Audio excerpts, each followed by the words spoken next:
Voilà comment s'est embrasée peu à peu une nouvelle époque d'incendie, dont aucun de ceux qui vivent en ce moment ne verra la fin. L'obéissance est morte.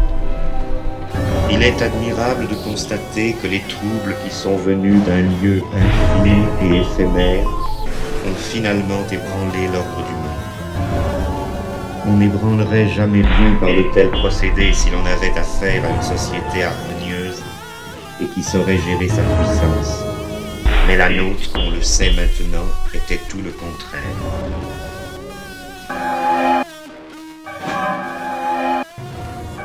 Il n'y a pas de folie plus grande que l'organisation présente de la vie.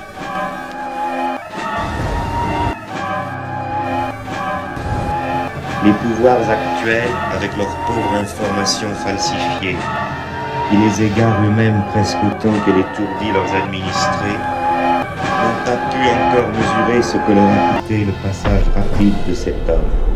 Mais qu'importe, les naufrageurs n'écrivent leur nom que sur l'eau.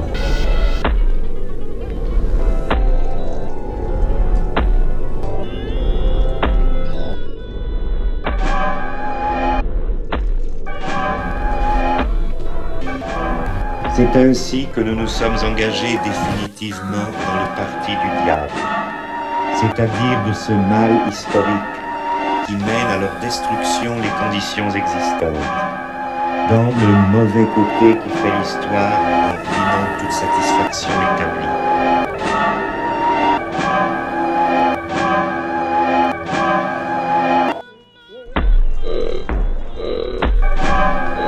Ceux qui n'ont pas encore commencé à vivre mais se réservent pour une meilleure époque, et qui ont donc une si grande peur de vieillir, n'attendent rien de moins qu'un paradis permanent.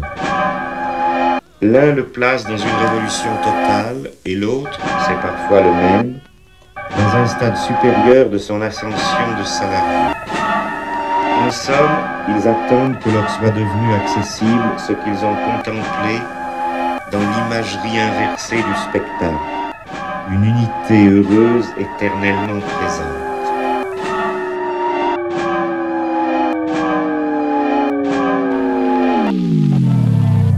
Nous sommes donc devenus les émissaires du prince de la division, de celui à qui on a fait du tort, et nous avons entrepris de désespérer ceux qui se considéraient comme les humains.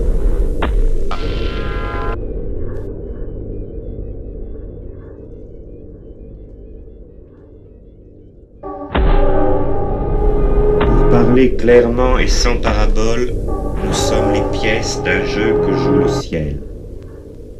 On s'amuse avec nous sur l'échiquier de l'être, et puis nous retournons un par un dans la boîte du néant.